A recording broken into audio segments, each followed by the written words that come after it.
Evelyn Cross adored her sanctuary. It wasn't just a house.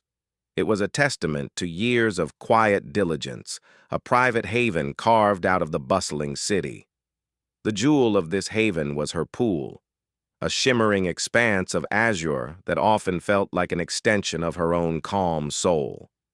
Equipped with a high-end, rarely used wave machine, a relic from a brief, adventurous phase, it usually lay dormant, a silent promise of exhilaration she seldom claimed. Today, that serenity was shattered by an invasion of the most audacious kind. She'd just pulled into her driveway, tired but content after a particularly demanding shift at the architectural firm. The sight that greeted her made her stop dead, her coffee mug clattering against the dashboard. Balloons, pink, white, and gold balloons bobbed over her privacy fence like grotesque, oversized hydrangeas, a cacophony of shrieks and pop music, blasted from her backyard.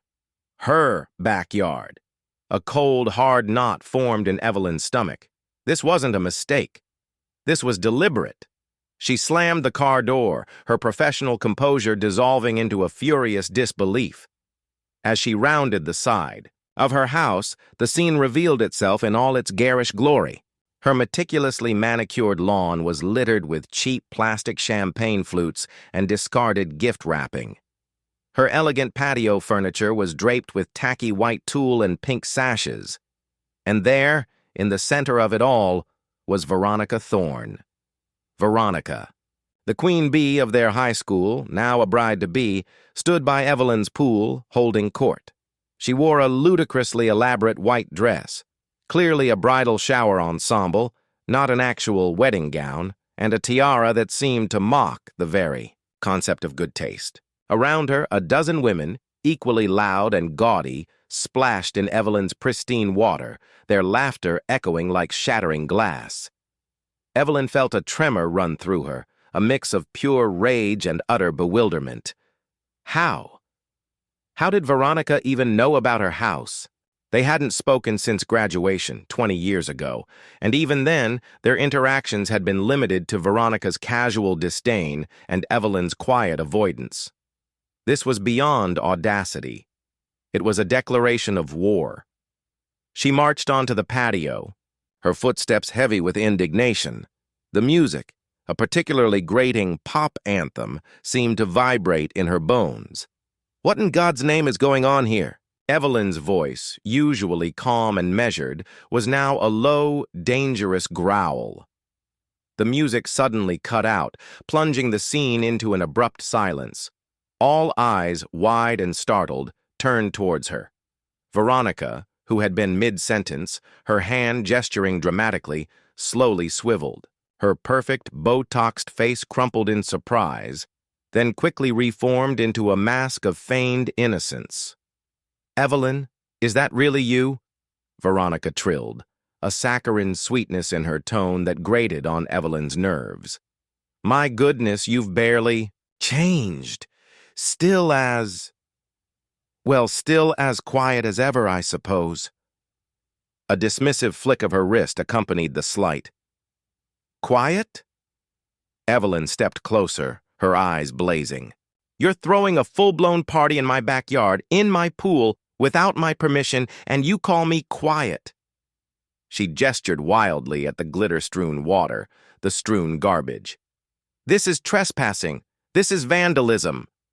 Veronica let out a delicate laugh, a sound that made Evelyn's teeth clench. "Oh, darling, don't be so dramatic. It's just a little bridal shower, a celebration of love, really. My cousin Tiffany said you were out of town. She said you wouldn't mind. She said you barely use this place anyway." Evelyn's mind reeled. Tiffany? Her second cousin, whom she saw maybe once a year at an obligatory family gathering? Tiffany, who always asked too many questions about Evelyn's private life and always seemed to think Evelyn owed her favors because they were family. A fresh wave of fury washed over her. "Tiffany doesn't own this house, and I am here, and I do mind. Get out! All of you, out, now!" The other women, who had been murmuring amongst themselves, now exchanged uneasy glances. Some of them began to slowly climb out of the pool, dripping water onto the patio, creating small, growing puddles that threatened to ruin Evelyn's outdoor rugs. Veronica, however, stood her ground, her chin held high. "Evelyn, really, don't make a scene. It's my special day, and frankly, this pool is wasted on you. It's far too grand for one person, don't you think? We're just giving it some life."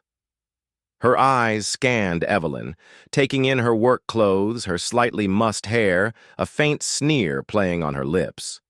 "Besides, where else was I supposed to have it? My fiancé's mother's house is being renovated and the club was booked. Tiffany said you wouldn't mind at all for family, and we are family, aren't we, darling?" The word darling was laced with venom. Evelyn stared at her, utterly speechless at the brazen entitlement. This wasn't just about the pool. It was about Veronica's ingrained belief that the world owed her everything, that others existed merely to facilitate her desires. This was about 20 years of simmering resentment boiling over. "You have 5 minutes," Evelyn said, her voice dangerously low, each word clipped and precise. 5 minutes to gather your things and get off my property, or I call the police." Veronica's eyes narrowed. "You wouldn't dare." "Try me," Evelyn challenged, pulling out her phone. "Consider this your warning." A ripple of panic went through the bridal party. One woman, a heavily tanned blonde, whispered urgently to Veronica, "Ronnie, maybe we should just go. It's not worth it." Veronica shot her a furious glare. "Don't be ridiculous, Chelsea. We've paid for the caterers, the decorations, the champagne. This cost a fortune." She turned back to Evelyn, her voice rising in pitch. "You are ruining my bridal shower. My one special day. You always were such a pathetic spoil-sport, Evelyn. Always so afraid to live a little." Evelyn felt a strange calm descend upon her. The insults, the audacity, it all coalesced into a singular, unwavering resolve. "You made your choice, Veronica. Now deal with the consequences." She looked at the water, at the frolicking women who had now resumed their splashing, emboldened by Veronica's defiance. Her gaze fell on the small, almost unnoticeable control panel discreetly built into the stone column beside the pool. The wave button, rarely touched, extremely powerful, a wicked idea, thrilling in its sheer recklessness, bloomed in her mind. This wasn't just about getting them to leave anymore. This was about reclaiming her space, her dignity, and perhaps just a little bit of cosmic retribution. She wasn't calling the police. Not yet. Evelyn walked purposefully towards the control panel, ignoring Veronica's increasingly shrill protests. "What are you doing? Don't you touch that? Evelyn, I swear to God!" Evelyn's fingers hovered over the sleek buttons.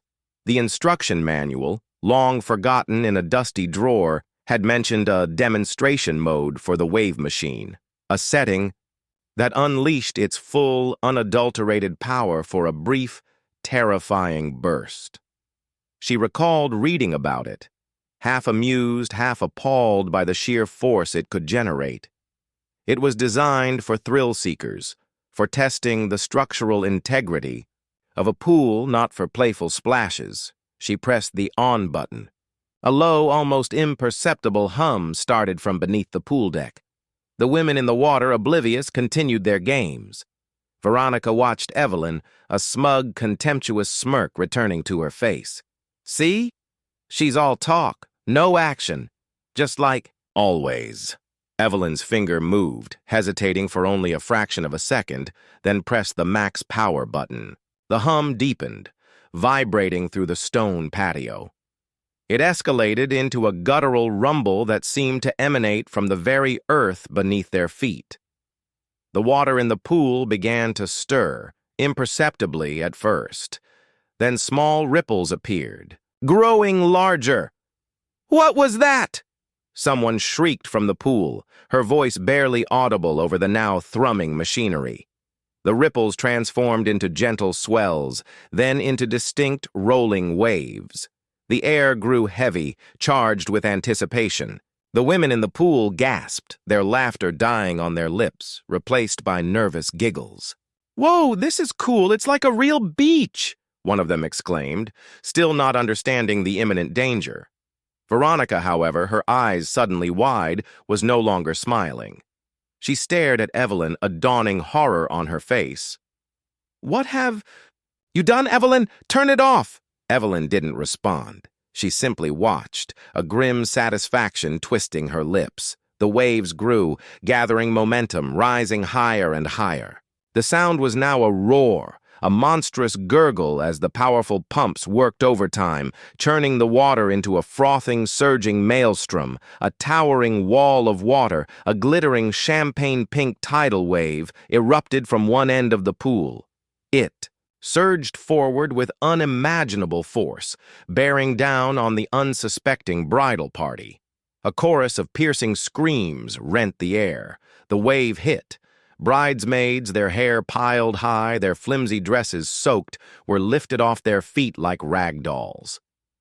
Champagne flutes, plastic rings, and pink sashes became projectiles, hurled through the air. One woman, mid-shriek, was propelled clean over the edge of the pool, landing with a splash in a flower bed. Another crashed into an inflatable flamingo, both deflating with a pathetic sigh. Veronica, who had been standing at the shallow end, shrieked, a sound of pure, unadulterated terror. The wave slammed into her, lifting her high, stripping her of her tiara, sending her tumbling head over heels. She landed with a pathetic splash in the deep end, sputtering and choking amidst the churning foam. Evelyn stood motionless, watching the chaos she had unleashed. The wave machine continued its monstrous work for a full 20 seconds, turning her serene backyard into a watery. The silence that followed the wave machine's thunderous churn was deafening, broken only by the frantic gasps and desperate coughs of the waterlogged bridal party. Evelyn stood unmoving, a statue of retribution. Her eyes, sharp and unwavering, were fixed on Veronica Thorne, who was now scrambling, soaked and sputtering from the deep end of the pool. The once pristine white of her party dress clung to her, a sodden, humiliating shroud, revealing every contour. Her meticulously styled hair hung in drowned rats' tails, and her tiara lay somewhere at the bottom of the glitter-strewn pool. The carefully applied makeup ran in streaks down her face, giving her the appearance of a clown caught in a downpour. Other guests, stunned and dripping, were pulling themselves out, some sliding on the wet patio tiles, others cursing under their breath. They looked less like a bridal party and more like shipwrecked survivors, their pastel dresses limp and heavy, their expensive blowouts ruined. A few were gingerly touching their heads, checking for bumps. The inflatable flamingo, now a pathetic, flaccid heap, floated mournfully in the center of the water. Veronica finally clambered onto the patio, her body shaking, whether from cold or rage, Evelyn couldn't tell. Her eyes, narrowed slits, were burning with an incandescent fury Evelyn hadn't seen since a particularly vicious incident in their middle school cafeteria involving a spilled fruit punch and Veronica's brand-new designer jeans. "You psychotic." "Bitch!" Veronica shrieked, her voice hoarse, devoid of its usual syrupy veneer. "What the hell was that? Are you insane?" Evelyn's lips barely curved. That, Veronica, was a demonstration of what happens when you decide to hold a celebration of love in someone else's private property without their permission. Consider it an uninvited guest to your uninvited party. You could have killed someone. A woman named Tiffany, Evelyn's second cousin, pushed through the soggy crowd, her face a mask of shocked indignation. She was less drenched than Veronica, having been closer to the patio, but her hair was plastered to her forehead and a streak of pink glitter adorned her cheek. "Evelyn, are you out of your mind? These are people, my friends, Veronica's friends." Evelyn turned her glacial gaze on Tiffany. The knot in her stomach, fueled by Veronica's audacity, now tightened with Tiffany's complicity. "Oh, Tiffany, my dear, sweet cousin, funny how you seem to be able to talk to me now. You certainly weren't picking up your phone when I called last. Weak to ask about Aunt Mildred's health, were you? But you had plenty of time to orchestrate this little shindig behind my back. Tiffany flinched, her cheeks flushing a deep scarlet beneath the fading tan. I thought you wouldn't mind. It's family, Evelyn. And Veronica was desperate. Her other plans fell through. Desperate doesn't give you the right to trespass on my property and desecrate my home, Evelyn countered, her voice low and steady, a stark contrast to Veronica's escalating hysteria. And desperate certainly doesn't justify outright lies. You told her I was out of town. You facilitated this entire circus. This is going to cost you, Evelyn, Veronica spat, advancing menacingly, her wet dress leaving a trail of water. I'm calling my lawyer. You're going to pay for every single ruined dress, every lost piece of jewelry, every single tear shed by my guests, and for traumatizing my entire bridal party. This is assault. Property damage. You're going to lose this house. A cold laugh escaped Evelyn. Oh, really, Veronica? Is that before or after I show the police the footage from my security cameras, the ones that clearly show you and your entire celebration of love, climbing over my fence, setting up and ignoring my direct orders to leave? I believe that's called breaking and entering, trespassing, and refusing to vacate private property. I imagine my lawyer will have a field day with your traumatized guests, explaining why they were illegally occupying my pool in the first place. She gestured pointedly at a small, almost invisible dome camera mounted high on the corner of her house, strategically placed to capture the entire patio and pool area. Veronica's face went white. Her eyes darted instinctively towards the camera, then back to Evelyn. The bluster began to drain from her, replaced by a flicker of genuine fear. The other women, hearing the mention of cameras and lawyers, began to exchange even more frantic glances. You have cameras? Chelsea, the heavily tanned blonde from earlier, whimpered, looking utterly miserable. Ronnie, you said she never used them. You said she was paranoid. I don't need your commentary, Chelsea, Veronica snapped, her voice cracking. She took a shaky step back. This is ridiculous. I'm leaving. Everyone, let's go. We're not staying.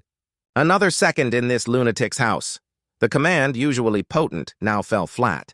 The bridal party was already scrambling, grabbing their purses and flimsy wraps from Evelyn's patio furniture, their earlier sense of entitled glee replaced by a desperate urgency to escape. The caterers, who had been huddled near the back gate, observing the escalating drama with wide eyes, began packing up their untouched trays with remarkable speed. Wait! My gifts!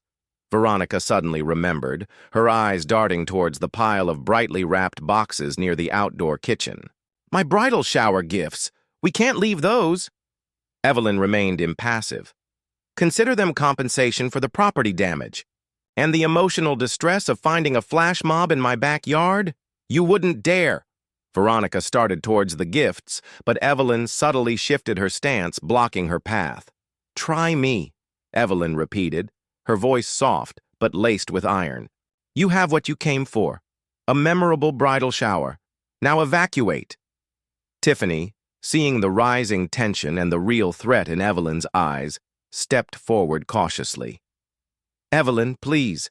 She just wants her gifts. Let's not make this worse. Her voice was hushed, almost pleading. You made this worse, Tiffany, when you handed over my address like it was a public park, Evelyn retorted, her gaze still fixed on Veronica. I have no obligation to return anything that was brought onto my property illegally. Besides, Evelyn added a cruel glint in her eyes, some of those gifts might be a little damp. She gestured towards a few soggy boxes near the pool's edge, clearly victims of the tidal wave. A collective groan went through the remaining guests. Veronica let out a frustrated scream, a guttural sound that was far from her usual polished demeanor. This is unbelievable. You are a monster, Evelyn Cross, a bitter, miserable monster. And you, Veronica Thorne, are a thief and a trespasser, Evelyn calmly countered. Now get off my property before I do call the police, and this becomes a matter for public record. I'm sure your fiancé, Mr. Sterling, would just adore seeing the headlines. Socialite bride-to-be arrested for trespassing after pool party goes horribly wrong.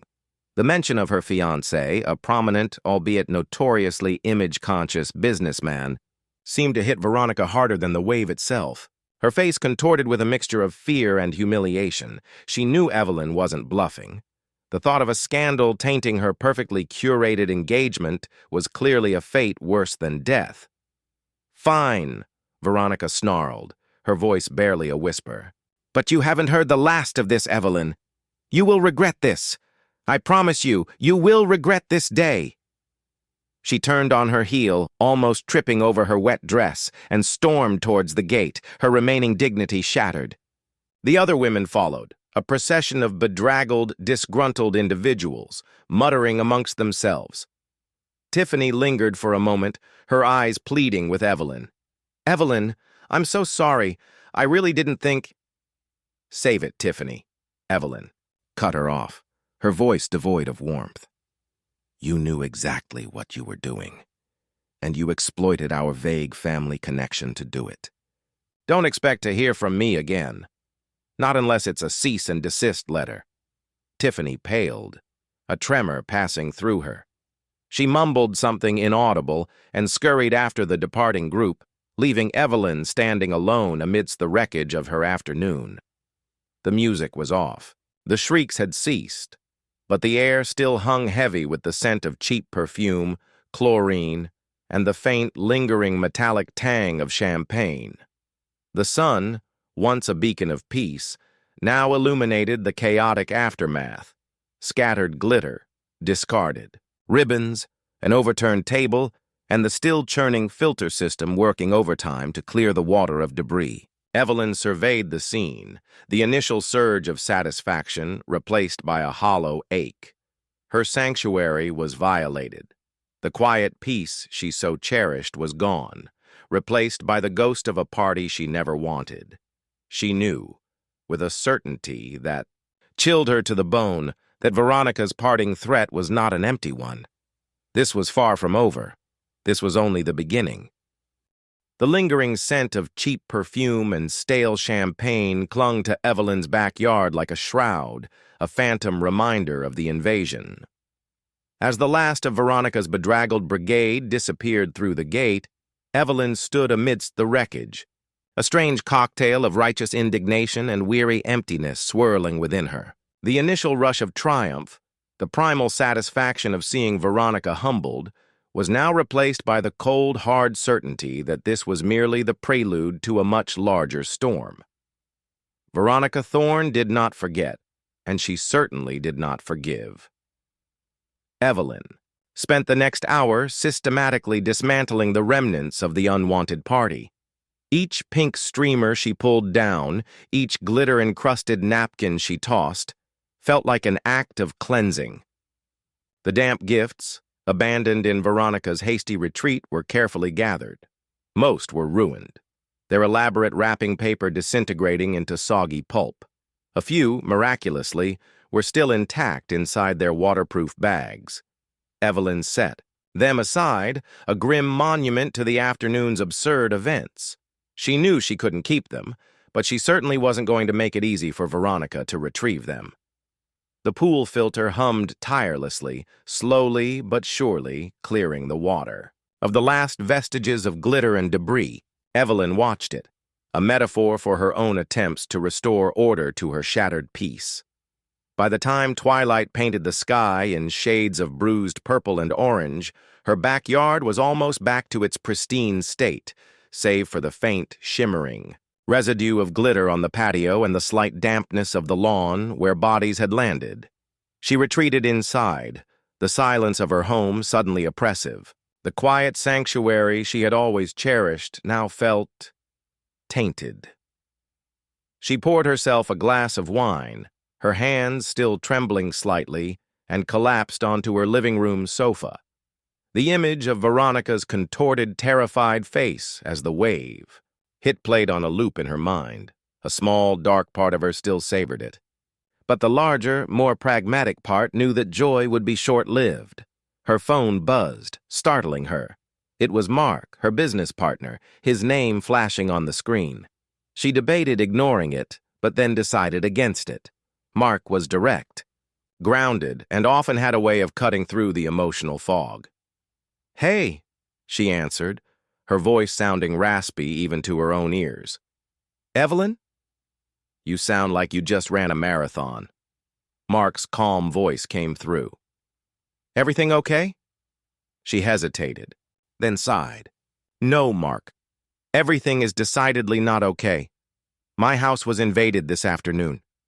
She recounted the entire story, from the balloons bobbing over the fence to the final chaotic exit of the bridal party, omitting none of the humiliating details of Veronica's grand entrance or the spectacular effect of the wave machine. Mark listened in silence, a rare feat for him, only interjecting with a low whistle when she described the sheer force of the water. "So, you essentially weaponized your pool," he finally said, a note of incredulity mixed with a hint of amusement in his tone. "I'm not going to lie, Evelyn, that's both terrifying and kind of legendary. But you realize this means war, right?" "She already declared it," Evelyn retorted, rubbing her temples. "She threatened lawyers, lawsuits, said she'd make me regret it, and she named her fiancé Mr. Sterling. You know what that means?" Mark's amusement vanished. "Mr. Sterling? As in Richard Sterling, the real estate mogul? Veronica Thorne is marrying him? Wow, she really hit the jackpot. And yes, I know what that means. He's notoriously litigious, and he has a reputation for crushing anyone who gets in his way, especially if they threaten his public image." A chill ran down Evelyn's spine. Richard Sterling was not just a prominent businessman.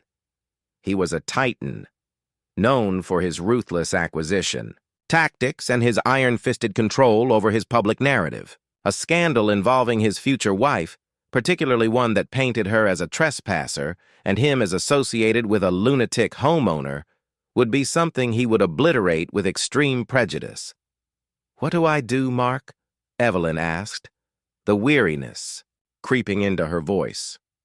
"I have the security footage, but—" "The footage is good. It's your ace in the hole," Mark said, his voice now crisp and professional. "But Sterling will try to bury you in paperwork, drag your name through the mud, maybe even try to find some obscure zoning violation or something to discredit you. He plays dirty.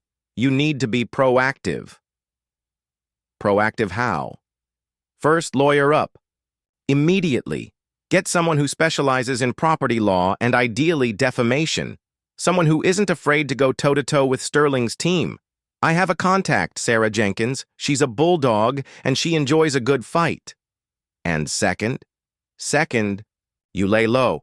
Don't engage with Veronica or Tiffany no matter what. Don't post anything on social media. Don't talk to anyone about this, especially not the press if they somehow get wind of it. Sterling will try to spin this as you being a deranged, jealous ex-friend or something equally absurd. Control the narrative from your end with your lawyer." Evelyn felt a flicker of dread. The thought of her private life, her sanctuary, being dragged into a public spectacle was abhorrent.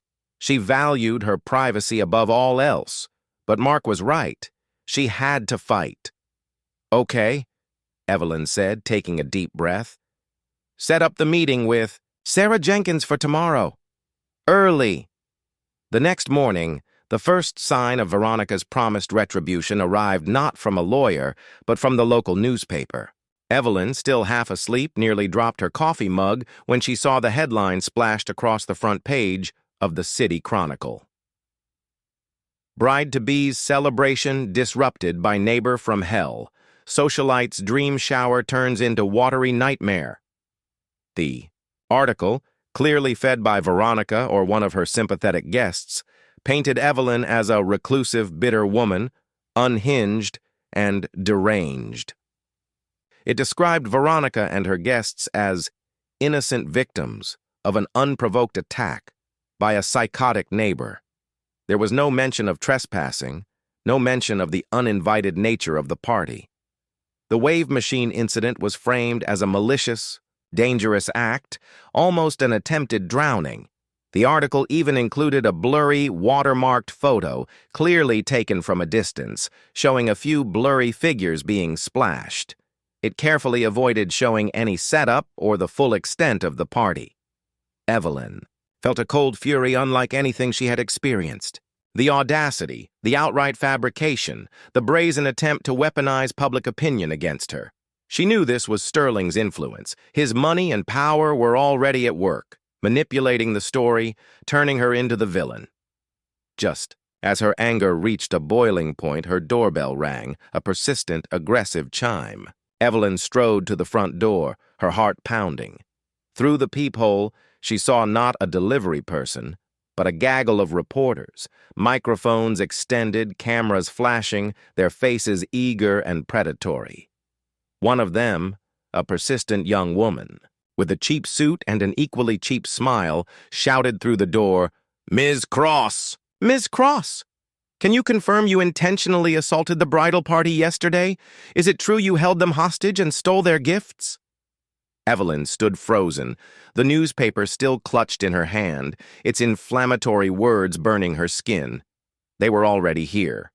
The media circus had begun. The shouts of the reporters outside her door were a physical assault, a jarring intrusion that ripped Evelyn from the fragile shell of her morning peace. Their flashes ignited, momentarily blinding her through the peephole, and their questions, laced with accusation, hammered against the solid oak. "Ms. Cross! Ms. Cross! Is it true you tried to drown them? Are you remorseful for your actions?" Evelyn didn't answer. Her hand, still gripping the newspaper with the damning headline, trembled with a cold fury. This was it. The public war Veronica promised. Richard Sterling's influence was already palpable, twisting the narrative into a grotesque caricature of the truth. She pulled back from the door, her mind racing. Mark's words echoed.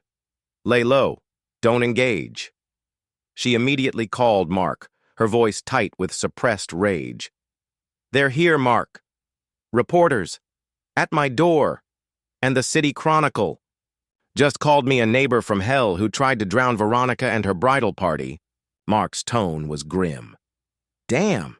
Faster than I thought. Don't open the door. Don't say a word. I'm calling Sarah Jenkins right now. She'll advise you on how to handle the media. In the meantime, pull down all your blinds, don't answer calls from unknown numbers, and for God's sake, stay off social media." Within the hour, Sarah Jenkins called. Her voice was sharp, no nonsense, and utterly devoid of the sympathy Evelyn had come to expect from friends. It was exactly what she needed. "Evelyn," Sarah began. "Mark gave me the rundown. First things first. You are to issue no statements. None. Not to the press, not to anyone not directly involved in your defense. Every word you say can and will be twisted. Second, I need everything you have. Security footage, any communication. With Veronica or Tiffany, receipts for the pool's maintenance, anything that proves you own the property and they were trespassing. Get it all together. I'm sending a paralegal to pick it up this afternoon." Evelyn spent the day in a state of agitated confinement. Her house, usually a haven, felt like a prison. The constant buzz of her phone with unknown numbers, the occasional flashes through her blinds, and the low murmur of voices outside were a perpetual reminder of the media circus. She found herself jumping at every shadow, every unexpected noise. Her focus at work, normally razor-sharp, was shattered.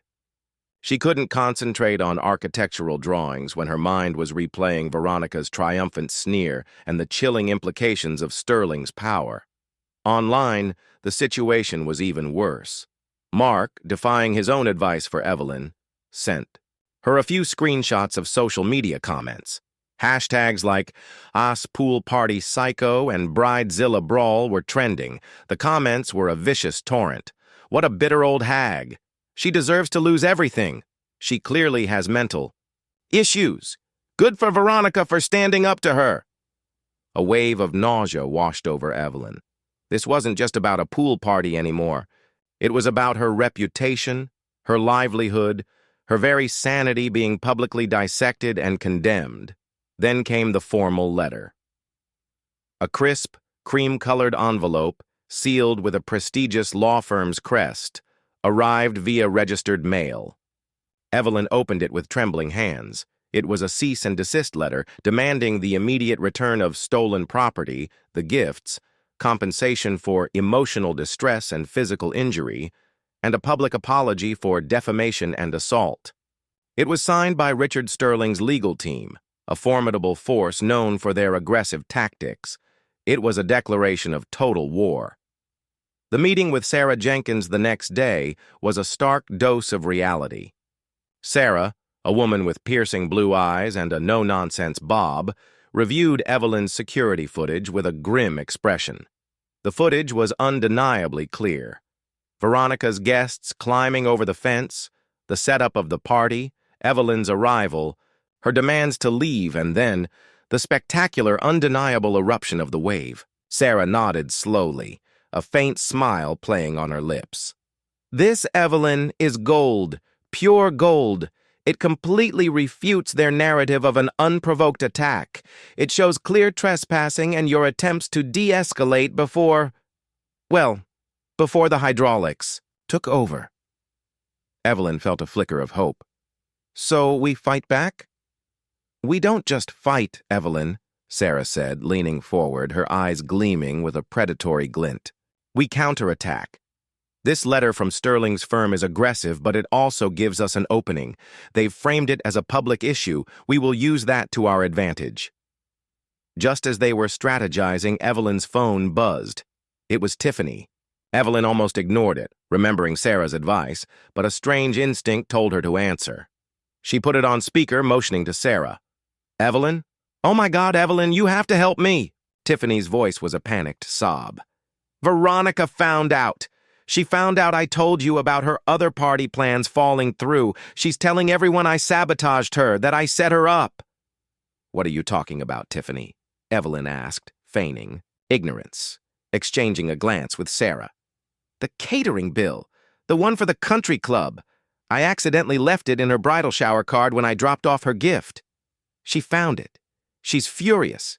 She thinks I deliberately tried to make her look bad, and now Richard is involved and he's threatening to sue me for breach of contract or something crazy. He said he'd ruin my business. Tiffany's voice was dissolving into complete hysteria. Evelyn, please. You have to tell them I didn't know you had a wave machine. You have to tell them I thought you were out of town.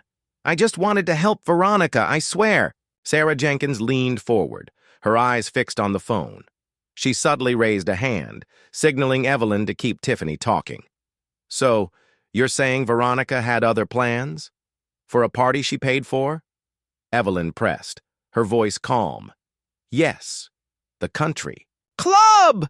It was all booked, and then something went wrong with the reservation, and she was desperate. She was going to lose her deposit, and she freaked out. That's why I suggested your pool, Evelyn, I swear. I just thought you wouldn't mind. Tiffany wailed.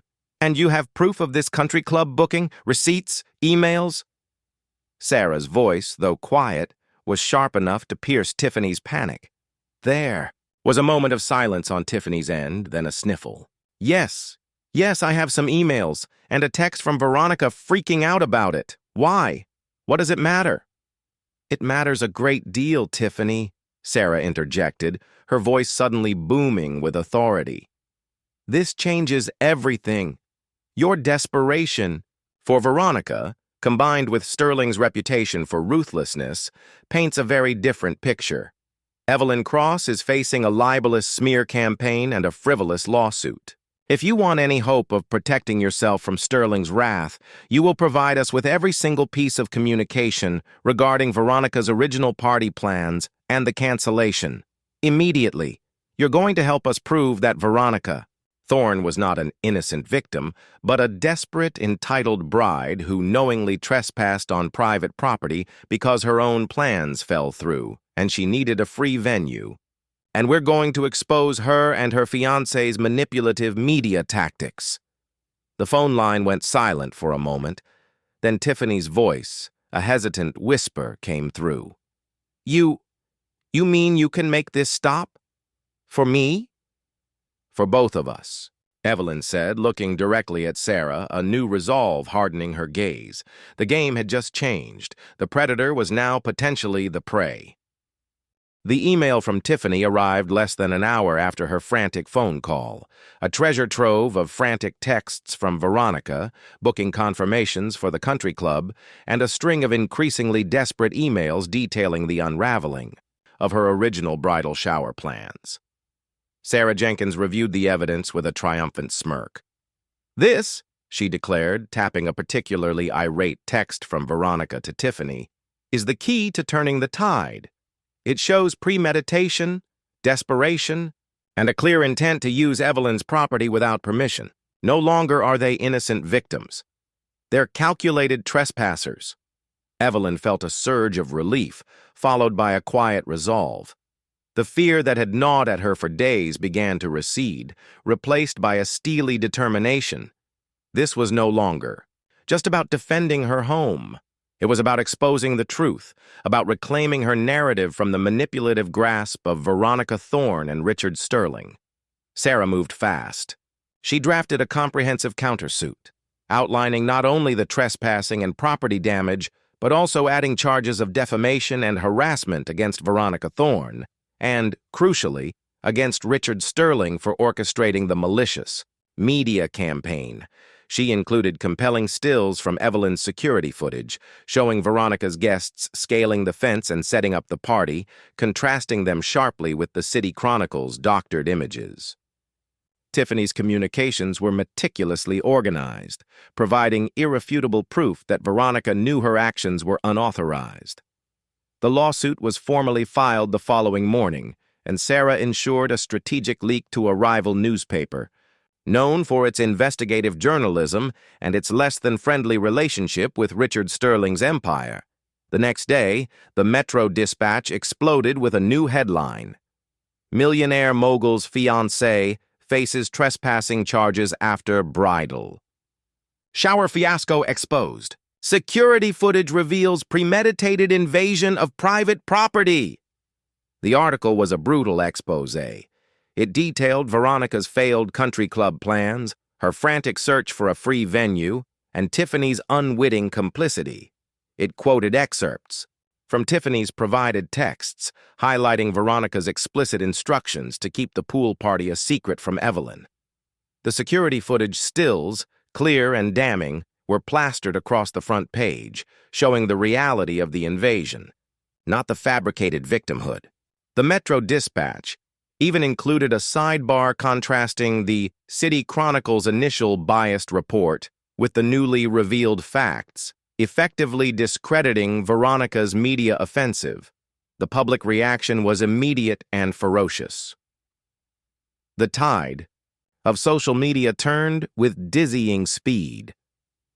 Pool Party Psycho was replaced by Veronica the Villain and Sterling Scandal. The comments now condemned Veronica's entitlement and Sterling's heavy-handed attempts to manipulate the media. Evelyn, once the neighbor from hell, was now being hailed as a heroine of property rights and a badass homeowner. Some even suggested she should market her wave machine defense system. Evelyn watched it all unfold from the quiet solitude of her home, a strange mix of satisfaction and disbelief swirling within her. The reporters at her door had vanished, replaced by a respectful silence. Her phone, once buzzing with angry messages, now chimed with supportive texts from friends she hadn't heard from in years. Mark called, his voice booming with satisfaction. "Sarah's a genius, Evelyn. Sterling's legal team is scrambling. The optics are terrible for him, especially with his IPO coming up. No one wants to invest in a company whose founder is involved in a public scandal like this, especially one where he looks like a bully covering up his fiancé's petty crimes." Days later, Sarah Jenkins called with the news Evelyn had been waiting for.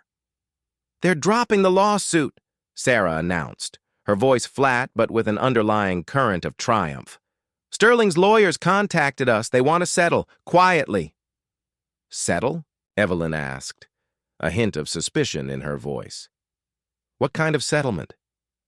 They're offering to pay for all damages and a significant sum for defamation and emotional distress, Sarah explained.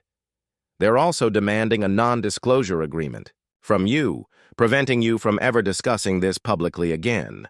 But we've got them over a barrel. I'm pushing for a public retraction from the City Chronicle and a joint statement from Sterling's firm acknowledging their client's trespassing and apologizing for the smear campaign. And most importantly, Veronica Thorne has to personally issue a public apology.